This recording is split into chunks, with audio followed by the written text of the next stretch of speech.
নমস্কাৰ, মই সাংবাদিক পংকজে আপোনাক সকলোকে পুনৰবাৰ মোৰ ইউটিউব চেনেল তথা ফেচবুক পেজ পংকজ জিলিমকালে আন্তৰিকতাৰে স্বাগতম জনাই লৈ আনিছোঁ গোৱালপাৰা জিলাৰ ৰংজুলি আৰক্ষী থানাৰ অন্তৰ্গত দহিমাত যোৱাকালি সংঘটিত হোৱা ভয়ংকৰ পথ দুৰ্ঘটনাৰ কিছু আপডেট খবৰ। গতিকে চাই থাকক সম্পূৰ্ণ ভিডিঅ'টো। সবিশেষ তথ্য দিয়াৰ পূৰ্বে কৈ ল'ব বিচাৰিছোঁ, যদিহে আপোনালোকে অনাগত সময়ত মোৰ ইউটিউব চেনেল তথা ফেচবুক পেজ পংকজ জিলিমকাৰ জৰিয়তে বিভিন্ন দিশৰ খা খবৰসমূহ জানিব বিচাৰে বা চাব বিচাৰে, তেন্তে ছাবস্ক্ৰাইব কৰি থৈ দিব পাৰে মোৰ YouTube channel Pankaj Limca, follow' কৰি থৈ দিব পাৰে মোৰ ফেচবুক পেজ পংকজ লিমকা। তো পথ দুৰ্ঘটনাৰ বাবে বিখ্যাত হৈ পৰা ১৭ নম্বৰ ৰাষ্ট্ৰীয় ঘাইপথত যোৱাকালি এটা ভয়ংকৰ পথ দুৰ্ঘটনা সংঘটিত হ'ল। ইতিমধ্যে লাখ লাখ লোকে এই খবৰটি গম পাইছে। যি ভয়ংকৰ পথ দুৰ্ঘটনাত মীনা ৰাভা নামৰ এগৰাকী মহিলাই মৃত্যু সাৱটি ল'বলগীয়া হোৱাৰ বিপৰীতে এই ভয়ংকৰ পথ দুৰ্ঘটনাত মীনা ৰাভাৰ পুত্ৰ কৃত ৰায় আৰু আন এগৰাকী মহিলা মঞ্জু ৰায়ে অকালতে মৃত্যু সাৱটি ল'বলগীয়া হৈছিল। স্ক্ৰীনত দেখি থকা এইখন ফিগ' বাহন আৰু বাছৰ মাজত হোৱা মুখামুখি সংঘৰ্ষৰ পৰিপ্ৰেক্ষিততে ফিগ' বাহনখনৰ চালকৰ আসনত থকা মীনা ৰাভা ৰায় আৰু তেওঁৰ পুত্ৰ সন্তান কৃত ৰায় তথা মঞ্জু ৰায় এই ভয়ংকৰ পথ দুৰ্ঘটনাত মৃত্যু সাৱটি ল'বলগীয়া হয়। স্ক্ৰীনত আপোনালোকে দেখি আছে এইগৰাকী মীনা ৰাভা ৰায় আৰু তেওঁৰ জ্যেষ্ঠ পুত্ৰ কৃত ৰায়, প্ৰায় 14 বছৰীয়া তেওঁৰ বয়স আছিল আৰু এনেদৰে মৃত্যুক সাৱটি ল'বলগীয়া হ'ল মাতৃ আৰু পুত্ৰই। ইয়াৰ সমান্তৰালকৈ স্ক্ৰীনত আপোনালোকে দেখি আছে এয়া পৰিয়ালৰ সৈতে মীনা ৰাভা ৰায় আৰু তেওঁৰ দুটি সন্তান, স্বামী আৰু এই ভয়ংকৰ পথ দুৰ্ঘটনাত মঞ্জু ৰায় নামৰ এইগৰাকী মহিলা, যিগৰাকী মহিলাক আপোনালোকে স্ক্ৰীনত স্থিৰ চিত্ৰত দেখি আছে, এইগৰাকী মহিলাও এই ভয়ংকৰ পথ দুৰ্ঘটনাত মৃত্যুক সাৱটি ল'বলগীয়া হৈছিল। কালি দিনৰ ভাগত সংঘটিত হৈছিল এই ভয়ংকৰ পথ দুৰ্ঘটনাটি আৰু গোৱালপাৰা জিলাৰ ৰংজুলি আৰক্ষী থানাৰ অন্তৰ্গত দহিমাত সংঘটিত হোৱা এই ভয়ংকৰ পথ দুৰ্ঘটনাত এনেদৰে এই তিনিওগৰাকী মীনা ৰাভা ৰায়, তেওঁৰ পুত্ৰ সন্তান কৃত ৰায় আৰু আন এগৰাকী মহিলা মঞ্জু ৰায় এই ভয়ংকৰ পথ দুৰ্ঘটনাত অকালতে মৃত্যুক সাৱটি ল'বলগীয়া হৈছিল।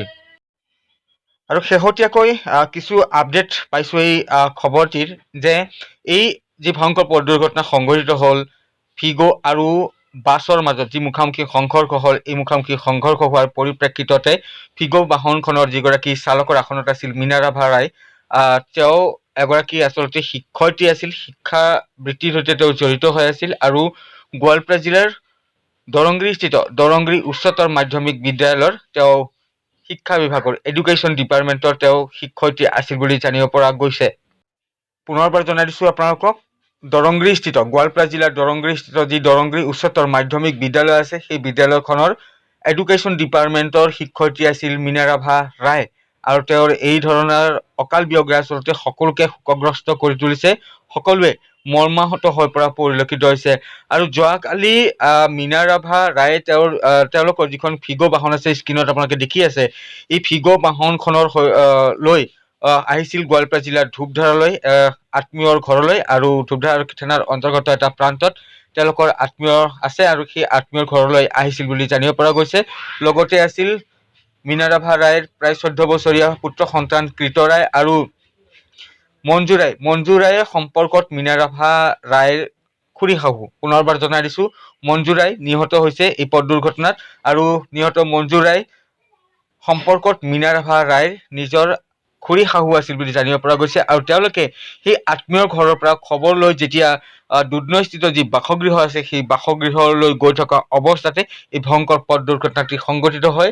তেওঁলোকৰ ফিগ' বাহনখন AS01DL7799 নম্বৰৰ ফিগ' বাহনখন আৰু AS25FC3514 নম্বৰৰ পশুপতি নামৰ আল্ট্ৰা বাছখন সৈতে মুখামুখি সংঘৰ্ষ হয়। সেই সময়ত ফিগ' বাহনখন দুধনৈ দিশে গৈ আছিল আৰু যিখন আল্ট্ৰা বাছ, পশুপতি নামৰ যিখন আল্ট্ৰা বাছ, সেই আল্ট্ৰা বাছখন গোৱালপাৰা দিশৰ পৰা গুৱাহাটী অভিমুখে গৈ আছিল আৰু তেনে সময়তে ৰংজুলি আৰক্ষী থানাৰ অন্তৰ্গত দহিমাত দুয়োখন বাহনৰে মুখামুখি সংঘৰ্ষ হয়। অৱশ্যে কাৰ ভুলৰ বাবে এই ভয়ংকৰ পথ দুৰ্ঘটনাটি সংঘটিত হ'বলৈ পালে সেয়া আৰক্ষীৰ তদন্ততহে ওলাই পৰিব, কিন্তু এটা ভয়ংকৰ পথ দুৰ্ঘটনা সংঘটিত হ'ল, যি ভয়ংকৰ পথ দুৰ্ঘটনাত এগৰাকী শিক্ষয়িত্ৰীয়ে নিজৰ পুত্ৰ সন্তানসহ নিজৰ খুৰী শাহুসহ তেওঁ মৃত্যুক সাৱটি ল'বলগীয়া তেনে এক দুখজনক পৰিস্থিতিৰ উদ্ভৱ হ'ল আৰু এনেদৰে তিনিটাকৈ জীৱন অকালতে মৰহি যাবলগীয়া হ'ল। তো সকলোলৈ অনুৰোধ, আপোনালোকে ৰাজপথলৈ যান বাহন লৈ ওলাই আহিলে সাৱধানতা অৱলম্বন কৰক। শেষত তেওঁলোকৰ আত্মাই চিৰ শান্তি লাভ কৰক তাৰে কামনা কৰিলোঁ।